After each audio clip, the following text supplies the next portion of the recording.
अस्सलामुअलैकुम, मैं डॉक्टर दस्तारवान और आज एक नई वीडियो के साथ। दोस्तों, आज मैं जिस मौजू पर गुफ्तगू करने जा रहा हूँ वो है HIV एड्स। इस बीमारी के बारे में अमूमन ये तासर पाया जाता है कि ये वेस्टर्न कंट्रीज यानी मगरबी ममालिक की बीमारी है, मगर पिछले चंद सालों से इस बीमारी के कई केसेस पाकिस्तान में रिपोर्ट हो रहे हैं। न सिर्फ रिपोर्ट हो रहे हैं बल्कि तवातुर से इस बीमारी के केसेस में इजाफा देखने को मिल रहा है।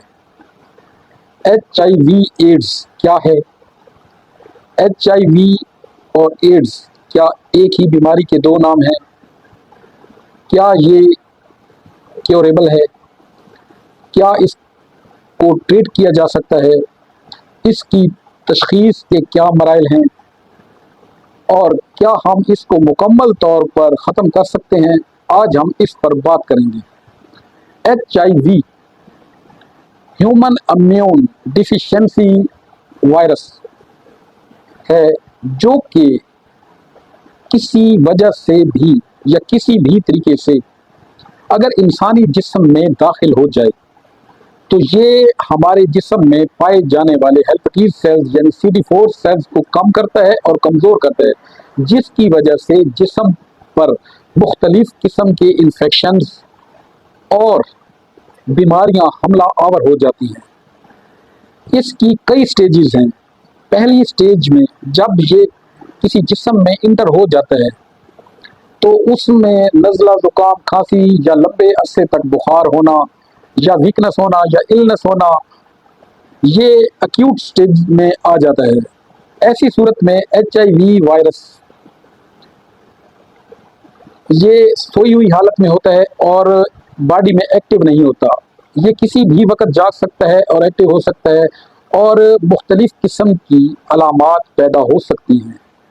HIV एक वायरस का नाम है और इससे जो बीमारी पैदा होती है उसे एड्स कहा जाता है। ये ज़रूरी नहीं कि जो लोग HIV इन्फेक्टेड हों वो एड्स ज़दा भी हों, इसलिए ये बहुत अहम है कि जब ऐसी अलामात पैदा हों कि आपको नज़ला, ज़ुकाम, खांसी या बुखार लंबे अरसे तक रहे तो इसकी बर वक्त तशख़ीस करनी चाहिए ताकि HIV की रिप्लिकेशंस को कम करना चाहिए और इसकी ट्रांसमिशन को भी कम करना चाहिए और इसके असरात कम हो जाएं ताकि ये एड्स की स्टेज तक ना पहुँचे, क्योंकि एड्स एक ख़तरनाक और जानलेवा बीमारी है और इस का सर्वाइवल रेट इंतहाई पुअर रेट है।